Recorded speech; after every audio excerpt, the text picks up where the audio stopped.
दोस्तों, आज मैं आपको ग्रीष्मकालीन सब्जियों की खेती की जानकारी देने जा रहा हूँ। ग्रीष्मकाल में कद्दू वर्गीय सब्जियों के अतिरिक्त भिंडी, टमाटर तथा बैंगन एवं हरी पत्तीदार सब्जियाँ लगाई जा सकती हैं।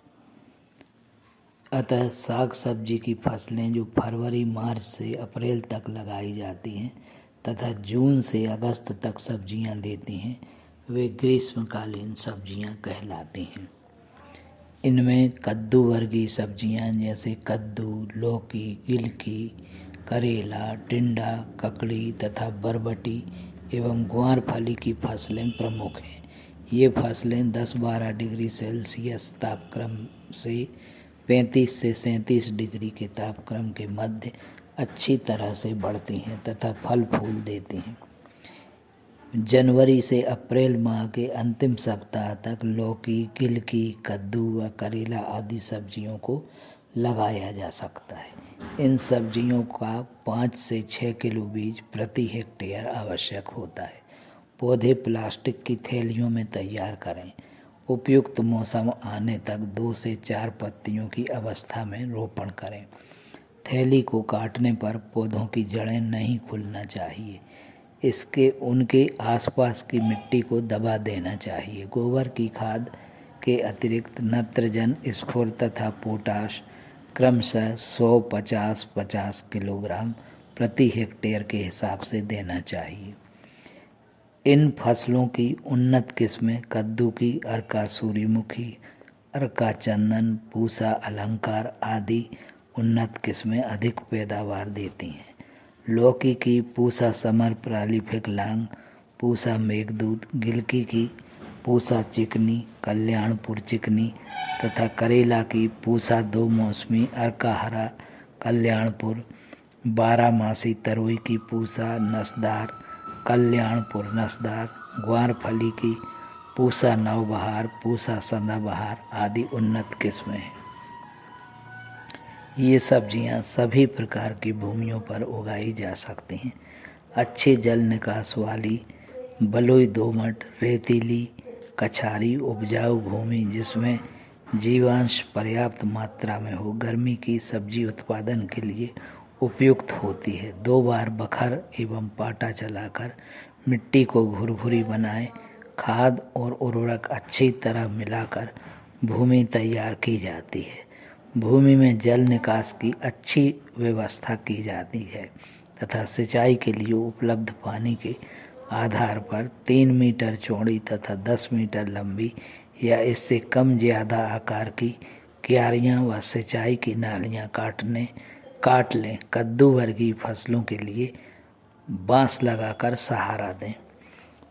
अच्छी उपज के लिए 200 क्विंटल गोबर की खाद, 100 से 120 किलोग्राम नत्रजन, 50 से 60 किलोग्राम स्फुर एवं 25 से 40 किलोग्राम पोटाश आवश्यक है।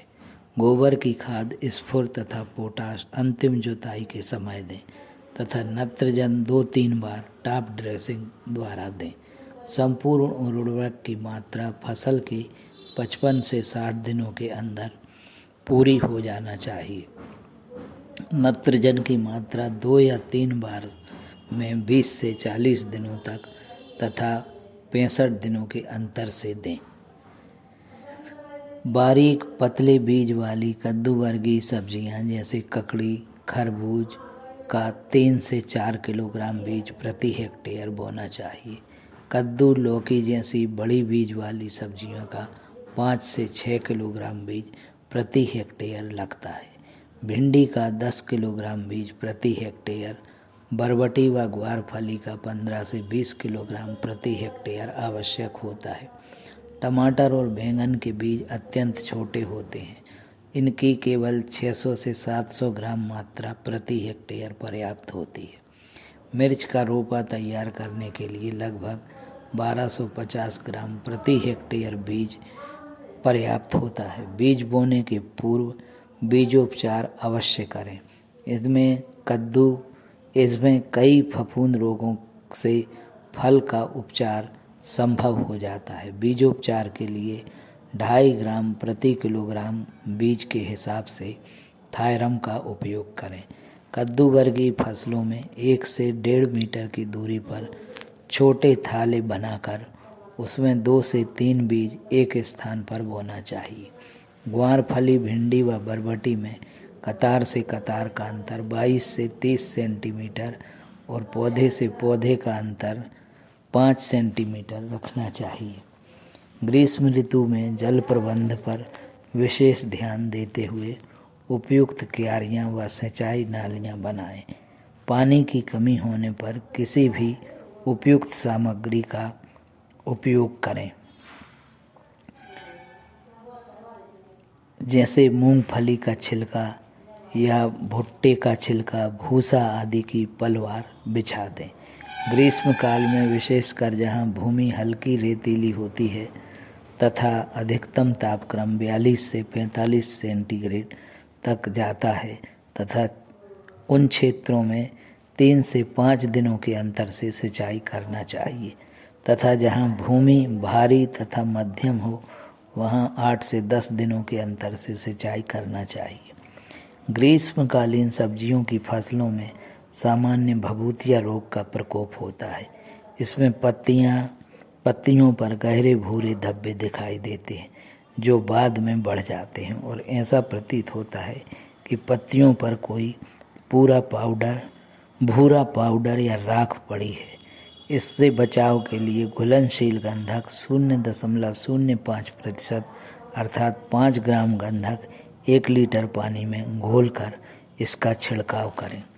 दोस्तों, यदि आपको यह वीडियो अच्छी लगे तो चैनल पे आप यदि नए हों तो चैनल को सब्सक्राइब करें, लाइक करें और शेयर करें और हमें कमेंट के माध्यम से लिखकर कमेंट अवश्य करें कि और आप उद्यानिकी से संबंधित क्या जानकारी चाहते हैं।